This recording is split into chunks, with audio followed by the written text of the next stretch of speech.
Kementerian Keuangan memprediksi inflasi tahun 2022 ini akan berada di kisaran 6,6% sampai 6,8% karena ada momentum kenaikan harga BBM.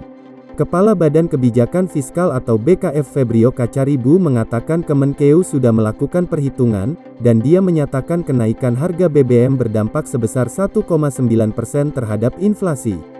Kita sudah hitung naiknya 1,9% dari BBM ke inflasi, dan kisarannya 6,6% sampai 6,8% untuk tahun ini, ujarnya di Gedung Parlemen, Senin, tanggal 5 September tahun 2022.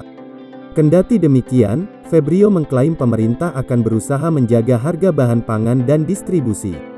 Dengan begitu, dia berharap inflasi pada akhir tahun 2022 tidak lebih dari 7%. Adapun prediksi mengenai inflasi tersebut meningkat dari target inflasi sebesar 4,8% yang pernah diumumkan pemerintah dalam Rapat Koordinasi Nasional Pengendalian Inflasi 2022 bersama Presiden pada Kamis, tanggal 18 Agustus tahun 2022. Selanjutnya Febrio menyampaikan bahwa pemerintah telah menekan inflasi sejak Agustus lalu. Itu tercermin dari inflasi bulan lalu tercatat sebesar 4,69%, lebih rendah dibandingkan inflasi Juli yang mencapai 4,94%.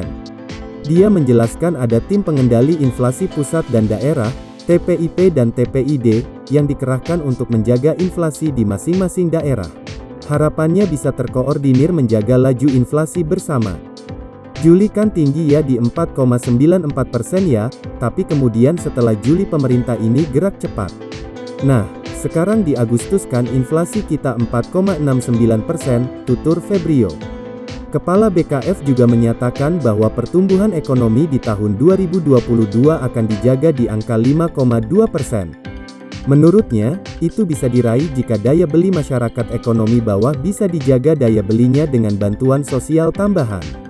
Untuk diketahui, pemerintah resmi menaikkan harga BBM akhir pekan lalu, dan pada saat itu juga mengucurkan bansos tambahan berupa bantuan langsung tunai, BLT, pengganti subsidi BBM.